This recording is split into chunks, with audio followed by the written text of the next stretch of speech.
53 برس کی عمر میں آپ نے مکہ سے مدینہ کی ہجرت فرمائی اور 10 برس آپ نے مدینہ میں قیام فرمایا۔ 11 ہجری میں آپ حج کے لیے تشریف لے گئے اور یہ صورت آئی 11 تاریخ کو 11 حج کے ذوالحج، اذا جاء نصر اللہ والفتح۔ اس میں اشارہ تھا کہ میرے نبی آپ کا مشن مکمل ہو چکا ہے، اب آپ ہمارے پاس آنے کی تیاری فرمائیں۔ 29 صفر، 29 محرم صفر، 29 صفر عصر کی نماز کے بعد ایک جنازہ تھا۔ اس جنازے کو پڑھانے کے بعد اس کو دفن کے لیے آپ جنت البقیع تشریف لے گئے۔ وہاں سے واپس ہونے لگے تو سر درد اٹھا اور وہ درد ایک دم بڑھنا شروع ہوا، اور اس دن باری حضرت عائشہ کے گھر کی تھی، تو آپ گھر میں تشریف لاتے لاتے درد کے ساتھ بخار، تیز درد، تیز بخار، اور 14 دن 12 ربیع 29 30 2 دن یہ اور 12 دن اگلے 14 دن آپ نے بیماری دیکھی، مسلسل سر درد اور مسلسل بخار۔ اور روزانہ آپ جب گھر بدلتے، اس وقت 9 بیویاں زندہ تھیں، تو آپ پوچھتے کل کس کی باری ہے، کل کس کی باری ہے؟ جی میمونہ کی ہے۔ اگلا دن کل کس کی باری؟ یہ حفصہ کی ہے۔ کل کس کی باری ہے؟ ام سلمہ کی ہے۔ تو بیگمات نے اس سے سمجھا کہ اللہ کے نبی یہ چاہتے ہیں کہ میں بیماری کے دن عائشہ کے پاس گزاروں، ورنہ آپ کو تو خود پتہ ہے کل کس کی باری ہے، پرسوں کس کی باری ہے، ترسوں کس کی باری ہے۔ تو حضرت میمونہ کے گھر میں آپ تشریف فرما تھے، تو ساری باقی 7 بیگمات جمع ہوئیں اور انہوں نے آ کے عرض کی، یا رسول اللہ، جب تک آپ بیمار ہیں آپ عائشہ کے پاس آرام فرمائیں، اور جب اللہ آپ کو شفا دے دے تو پھر ہماری ترتیب کو آپ دوبارہ شروع فرما دیں۔ تو آپ نے سب کا شکریہ ادا کیا، علی اور عباس کو بلایا، ان کے کندھوں پہ آپ نے یوں ہاتھ رکھے اور آپ کے پاؤں یوں زمین پہ لگ رہے، آپ پورا پاؤں نہیں لگا پا رہے تھے کمزوری سے، یہ پوزیشن تھی اس طرح۔ اور یہ پیر کا دن تھا، آپ حضرت عائشہ کے گھر میں داخل ہوئے اور اگلے پیر کو حضرت عائشہ کے گھر میں آپ اپنے اللہ کے پاس چلے گئے۔ آخری ہفتہ آپ نے حضرت عائشہ کے گھر میں گزارا۔ صحابہ ملاقات کے لیے حاضر ہوئے تو آپ ان کو دیکھ کے رونے لگے اور فرمایا کہ میں تمہیں اللہ کے سپرد کرتا ہوں، اللہ تمہاری حفاظت کرے، اللہ تمہارا ساتھی ہو، آواکم اللہ، حفظکم اللہ، نصرکم اللہ، بہت دعائیں دی۔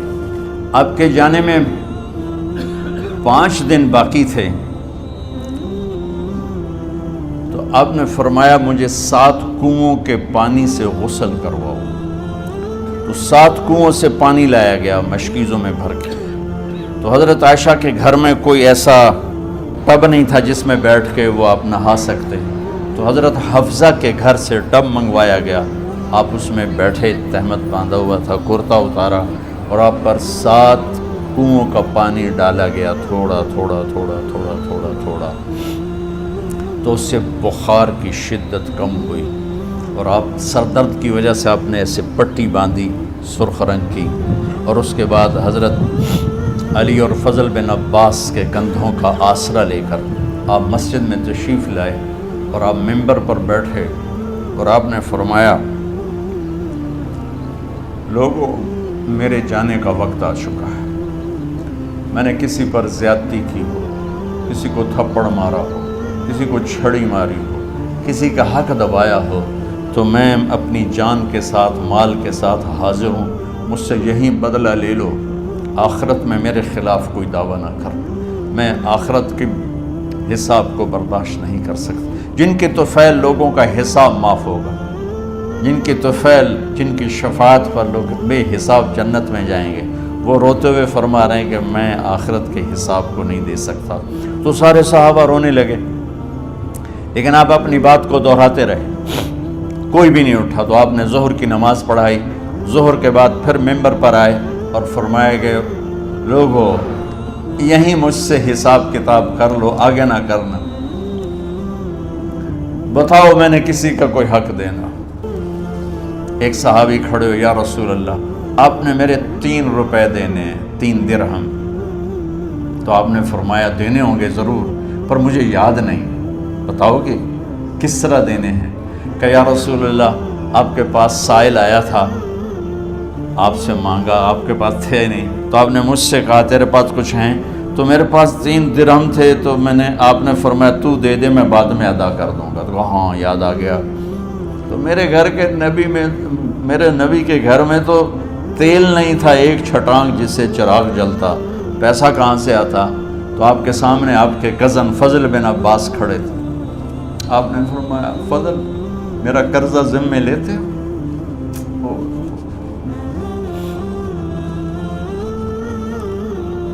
جن کے لیے کائنات سجائی گئی، جنت کی چابیاں جن کو پکڑائی گئیں، جاتے ہوئے 3 روپے دینے کی ہمت نہیں تھی۔ کہ فضل میرا قرضہ ذمے لیتے ہو؟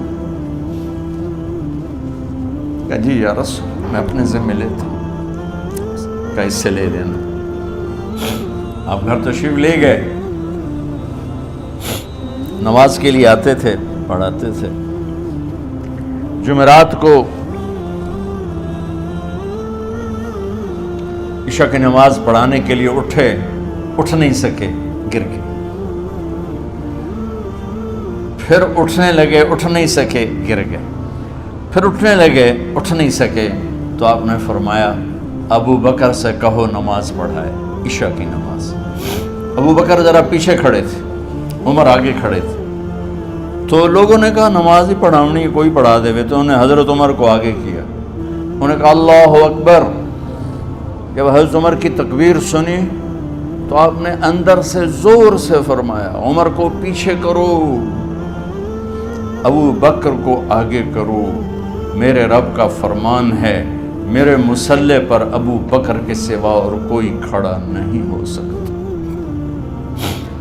جمعرات کی عشاء، جمعہ ہفتہ اتوار کی 15 نمازیں اور پیر کی فجر کی 16 اور جمعرات والی 17 نمازیں ابو بکر نے پڑھائیں میرے نبی کی موجودگی میں۔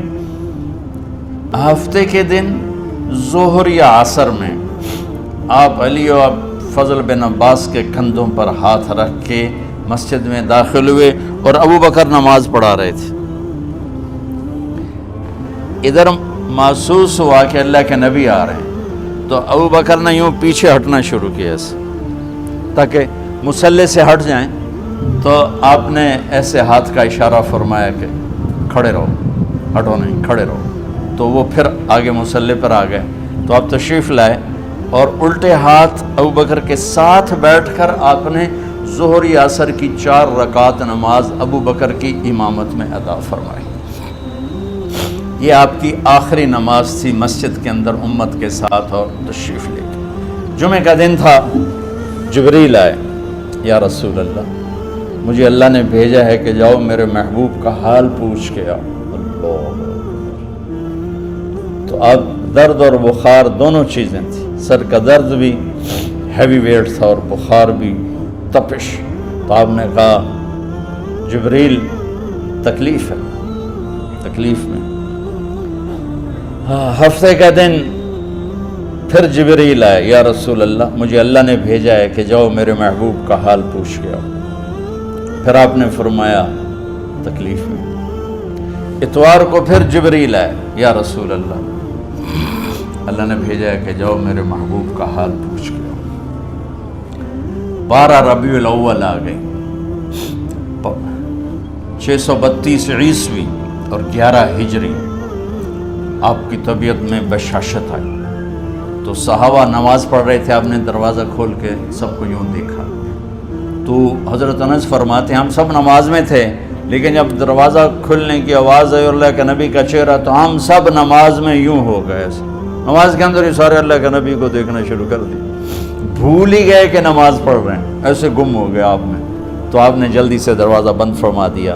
یہ آپ کی آخری زیارت تھی اپنی امت کے لیے۔ اس کے بعد آپ اپنے اللہ کی طرف کا سفر شروع کیا۔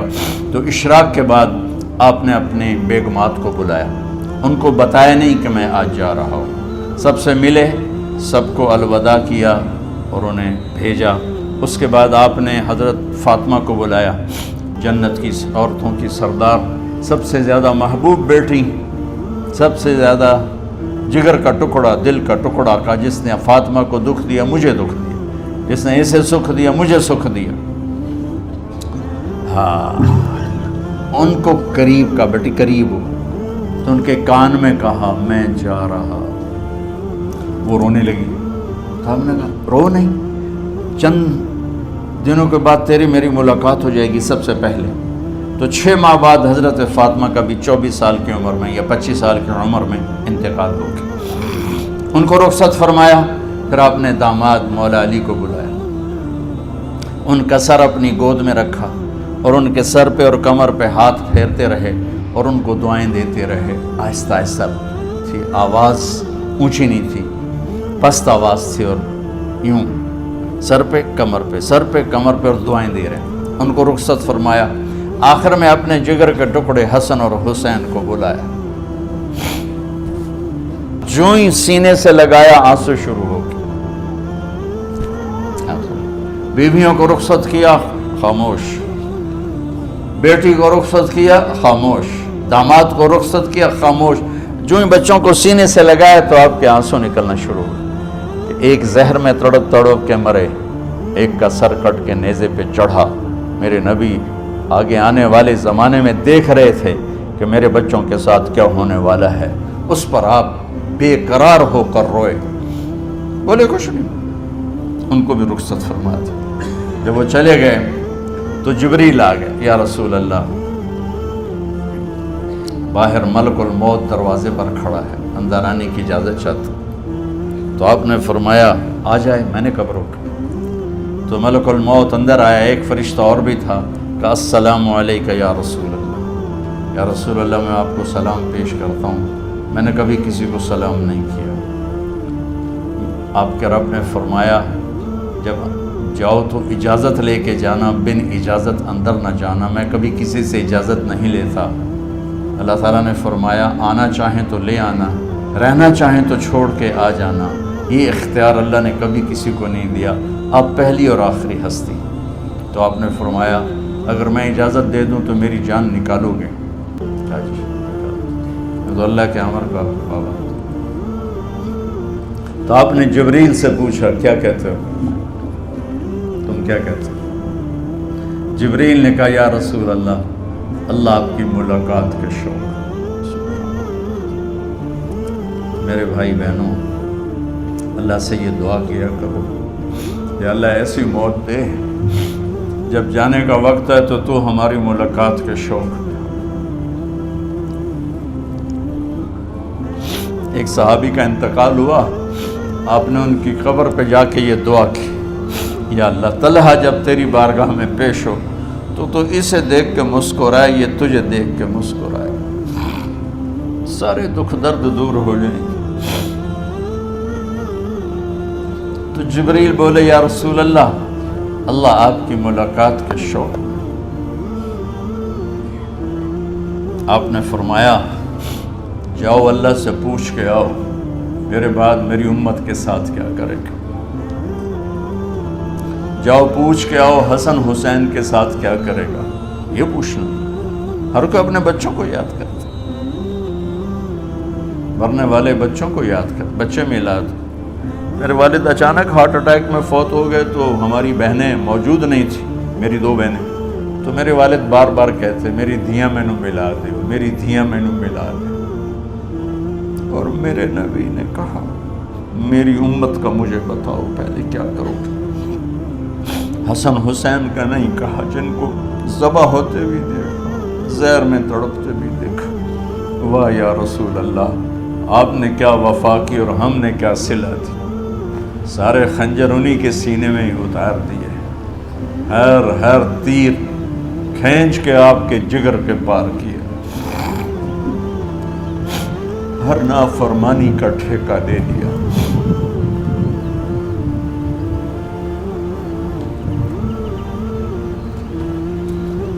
آؤ پوچھ کے آؤ میرے بعد میری امت کا کیا کرے گا. تو جبریل جا کر پیغام لائے کہ اللہ تعالیٰ فرما رہے ہیں ہم آپ کی امت کو تنہا نہیں چھوڑیں گے.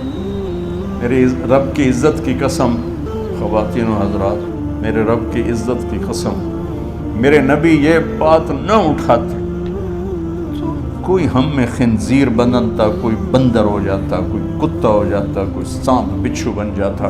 اس کملی والے پہ درود و سلام پڑھو جس نے اولاد کو پیچھے کر کے تمہیں اللہ سے مانگا. جب تک اللہ نے یہ نہیں کہا کہ آپ کی امت کے بارے میں راضی کر دوں گا، آپ نے فیصلہ نہیں کیا کہ چلو ملک الموت اللہ کی تقدیر کو پورا کر. اور جاتے ہوئے 2 نصیحتیں فرمائیں، وہ بھی بچوں کے لیے نہیں، بیویوں کے لیے نہیں، امت کے لیے. الصلاۃ وما ملکت ایمانکم، اے میری امت نماز نہ چھوڑنا، نوکروں سے اچھا سلوک کرنا. حقوق اللہ نماز، حقوق العباد غریب لوگ کا فرمایا غریبوں پہ ترس کھانا، اپنے نوکر ملازم غلاموں پہ ترس کھانا، اور نماز نہ چھوڑنا، نماز نہ چھوڑنا، نماز نہ چھوڑنا، نماز آخر الفاظ ہے، نماز نہ چھوڑنا، نماز نہ چھوڑنا، نماز نہ چھوڑنا. اور اب حضرت عائشہ کے سینے پر اس طرح نیم دراز تھے. حضرت عائشہ یوں سیدھا بیٹھی ہوئی تھی. اب فرمایا کل مجھے فخر حاصل ہے، مات فی سحری و نحری، میرے نبی نے میری گردن اور سینے کے درمیان اللہ کو جان پیش کی. آپ اس طرح نیم دراز تھے. تو تھوڑی دیر پہلے عبد الرحمن بن عوف آئے، آپ کے عبد الرحمن بن ابو بکر آئے، آپ کے ہاتھ میں تازہ مسواک تھا. تو آپ مسواک بہت فرماتے تھے. تو آپ اتنے کمزور ہو چکے تھے کہ بولا نہیں جا رہا تھا. تو آپ کی نظریں مسواک پہ ٹک گئیں، دیکھے جا رہے ہیں، مسواک کو دیکھے جا رہے ہیں. حضرت عائشہ نے محسوس کیا کہ نظریں مسواک پر ہیں. تو کہا یا رسول اللہ اب مسواک کرنا چاہتے ہیں. تو آپ نے تو حضرت عائشہ نے اب بھائی سے لے کر وہ لکڑی اور اپنے منہ میں چبائی اور آپ کے منہ میں اس طرح کر کے خود چلائی. کہا میں وہ خوش قسمت ہوں جس کا لعاب آخری غذا تھی جو میرے نبی کے منہ میں گیا، وہ حضرت ام عائشہ کا لعاب مبارک تھا. اور پھر اس کے بعد اگلا یہ سارا واقعہ ہوا. تو آپ نے کہا الصلاۃ وما ملکت ایمانکم، ایک نماز نہ چھوڑنا، ایک اپنے نوکر نوکرانی غلاموں سے اچھا سلوک کرنا، اور پھر اللہم الرفیق الاعلی، یا اللہ بلا لے. جب آپ نے اعلان کیا کہ چلو تقدیر کو پورا کرو، تو جبریل بھی غمگین ہو کر کہنے لگے یا رسول اللہ پھر میرا بھی آج دنیا میں آخری دن ہے، آج کے بعد میں بھی کبھی اس دنیا میں لوٹ کے نہیں آؤں، یعنی وحی کے ساتھ. آپ کی آنکھیں بند ہوئیں. حضرت عائشہ رضی اللہ تعالیٰ عنہ کی چیخ نکلی تو ساری بیگمات دوڑی آئیں. تو آپ کی منزل پوری ہو چکی تھی. تو آپ کو لٹایا گیا اور چادر ڈال دی گئی. ابو بکر رضی اللہ تعالیٰ عنہ اپنی دوسری بیگم کے پاس گئے تھے، عوالی، 3-4 میل. پتہ چلا تو وہاں سے گھوڑے پر وہ دوڑتے ہوئے آئے اور آ کر آپ کے ماتھے سے، چہرے سے کپڑا ہٹایا اور آپ کے ماتھے پر بوسہ لیا. تو آپ کے آنسو ماتھے پر گرے. کوا و نبیہ و خلیلہ و صفیہ، ہائے میرا نبی، ہائے میرا دوست، ہائے میرا خلیل، ہائے میرا جگر. کہ یا رسول اللہ آج کے بعد آپ کوئی دکھ نہیں دیکھیں. جب آپ درد سے بے قرار تھے اور بی بی فاطمہ رضی اللہ تعالیٰ عنہ ساتھ بیٹھی تھی، تو آپ کی بے قراری کو دیکھ کر وہ رونے لگی کہ ہائے میرے ابا کا درد، ہائے میرے ابا کا درد. تو میرے نبی نے کہا ما علی ابی کی کرب بعد اليوم، بیٹی آج تیرے باپ کے دکھ کا آخری دن ہے، آج کے بعد کوئی دکھ نہیں دیکھیں گے. تو صدیق نے کہا آپ آج کے بعد کوئی دکھ نہیں دیکھیں گے. اب تشریف لے گئے مسجد میں تو کوہرام مچا ہوا تھا، کچھ گمسم تھے، اور عمر رضی اللہ عنہ تلوار اٹھائے ہوئے تھے. جو کہے گا اللہ کا نبی فوت ہوگا میں سر اڑا دوں گا، وہ فوت نہیں ہوئے، وہ اللہ کے پاس گئے. ایک جنونی کیفیت پیدا ہوگی، وہ واپس آئیں گے، سارے کفار سے جہاد کریں گے. تو ابو بکر ممبر پر آئے، کہا عمر بیٹھ جاؤ. عمر کہنے لگے نہیں بیٹھتا، انکار نہیں بیٹھتا، اور تلوار ایسے. سبحان واہ صدیق واہ. آپ نے ممبر پہ کھڑے ہو کر، کیا سونے سے بھی لکھے جائیں تو کم ہے، قیمت اس سے زیادہ ہے. میرے صدیق نے کہا لوگو من کان یعبد محمدا فإن محمدا قد مات، جو محمد کی پوجا کرتے تھے تو آج محمد کو اللہ نے موت دی تھی۔ ومن کان یعبد اللہ فإن اللہ حی لا یموت، اور جو اللہ کی پوجا کرنے والے ہیں وہ یاد رکھو ان کا اللہ زندہ ہے، موت سے پاک۔ پھر آپ نے انک میت وانہم میتون، میرے محبوب آپ کو بھی موت آئے گی اور ان سب کو موت آئے گی۔ حضرت عمر فرماتے ہیں جب میں نے یہ آیت سنی تو میں یوں نہیں گرا، ایسے گرا سیدھا، ٹانگوں سے جان نکل گئی تو یوں گرے ایسے یوں، اور کہنے لگے مجھے یقین ہو گیا کہ موت آ گئی اور اللہ کے نبی ہمیں چھوڑ کے چلے گئے۔ غسل کون دے، کیسے دے؟ اہل بیت نے غسل دینا تھا۔ آپ کے کپڑے اتار کے غسل دیا جائے یا جو آپ نے کپڑے پہنے ہیں اسی میں غسل دیا جائے تو پریشان ہے، کیا کیا جائے؟ سب پہ اونگ طاری ہو گئی، ایک دم سب کو نیند آئی اور غیب سے آواز آئی کہ ہمارے نبی کو کپڑوں سمیت غسل دیا جائے۔ آپ کے بدن مبارک سے کپڑا نہیں اتارا، کوئی اتارے نہیں، تو اس آواز پر سارے بیدار ہوئے۔ تو حضرت عباس، فضل بن عباس، شقران آپ کے غلام، اور اسامہ بن زید اور علی بن ابی طالب آپ کو غسل دینے والے تھے۔ حضرت علی آپ پر پانی ڈال رہے تھے اور فضل بن عباس جسم کو مل رہے تھے، اور حضرت علی ساتھ ساتھ روتے ہوئے یا رسول اللہ آپ نے ہی ہمیں صبر کا حکم دیا، اگر آپ ہمیں صبر کا نہ کہتے تو آج ہم دنیا کو رو کے دکھاتے، اور آج ہم دنیا کو اپنا غم دکھاتے کہ کس طرح غم کیا جاتا ہے۔ اور یا رسول اللہ آپ کے جانے پر وہ نقصان ہے جو قیامت تک نہ پہلے ہوا نہ بعد میں ہوگا کہ آپ کے بعد نبوت کا دروازہ بند ہو گیا۔ اس طرح پانی بھی ڈال رہے تھے اور روتے بھی جا رہے تھے، اور فضل بن عباس وہ آپ کے پہلو بدل کر ہاتھ مل رہے تھے، ہاتھوں سے مل رہے تھے۔ قبر کے کھودنے کا وقت آیا تو وہ لحد ہوتی ہے، کھڈا کھود کے پھر سائیڈ میں کھڈا کھودا جاتا ہے، اور ایک ہوتا اسٹریٹ جیسے ہمارے ہاں ڈال کے اوپر وہ سلیب ڈال دیتے ہیں، تو کیسے بنائی جائے؟ تو ابو طلحہ رضی اللہ تعالیٰ عنہ قبر بناتے تھے وہ والی لحد والی، تو فرمایا جو پہلے آ جائے گا نا وہی قبر تیار کر لے۔ تو ابو طلحہ پہلے آ گئے تو لحد والی قبر تیار کی گئی، اور آپ کے کفن دینے کے بعد وہی وہ سب چلے گئے۔ اس کے بعد باری باری اہل بیت، ان کی خواتین، ان کے بچے، پھر مہاجرین، ان کے خواتین، ان کے بچے، ان کے نوکر، پھر انصار، ان کی خواتین، ان کے بچے، ان کے نوکر۔ تو پیر اور منگل یہ 2 دن سارے گزر گئے، اور منگل کو عشاء کے بعد جا کر یعنی بدھ کی رات آپ کی تدفین کا وقت آیا۔ تو جب آپ کو قبر میں اتار دیا گیا تو مغیرہ بن شعبہ رضی اللہ عنہ کھڑے تھے، انہوں نے اپنی انگوٹھی اتار کے اندر پھینک دی لحد۔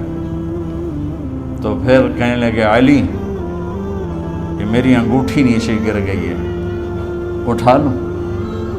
ایک بہانہ کیا نبی کو بوسہ لینے کا، انگوٹھی پھینک کر فرمانے لگے علی وہ میری انگوٹھی گر گئی ہے، اٹھا لوں۔ سب دیکھ رہے تھے کہ پڑی ہوئی کہاں اٹھا لو، تو انگوٹھی کیا اٹھانی تھی، نیچے جا کر اللہ کے نبی کو لپٹ کے اور دھاڑ دھاڑ رونا شروع کیا۔ سب صحابہ کی چیخیں نکال دی۔ انگوٹھی تو ایک بہانہ ہی تھا، آخری شخص جس کا جسم نبی کے جسم سے ٹچ ہوا وہ مغیرہ بن شعبہ ہے۔ تو پھر سب نے شور مچایا کہ باہر نکالو، باہر نکالو، باہر نکلو۔ باہر نکلے تو اینٹیں لگائی گئیں، پھر مٹی ڈالی گئی۔ تو جب واپسی ہوئی تو حضرت انس گزرے تو حضرت فاطمہ کھڑی تھیں، طابت نفوسکم ان حسیتم علی رسول اللہ التراب۔ انس کس جگر کے ساتھ تم نے نبی کو مٹی میں چھپا دیا، کس جگر کے ساتھ تم نے نبی کو مٹی میں چھپا دیا۔ اللہ سے ملا دے۔ قبر دیکھنے کو خوفناک ہے، اگر اللہ راضی ہے، جب کبھی قبر سے ڈر لگتا ہے، بہت ہی لگتا ہے، تو خیال آتا ہے اگر اللہ راضی ہے پھر تو مسئلہ ہی کوئی نہیں ہے، چونکہ اللہ نے اپنے محبوب کو بھی قبر میں اتارا۔ یہ نہیں کہا کہ ایک خوبصورت بیڈ روم بنا کے اس میں لٹا دو، کہا قبر میں اتارو۔ اگر اللہ راضی ہے تو مرنے والی ہو یا مرنے والا ہو تو مزے ہی مزے ہیں. یہ سارے دعا کرو کہ جب ہم دنیا سے جا رہے ہوں اللہ ہم پہ خوش ہو، اللہ ہم سے راضی.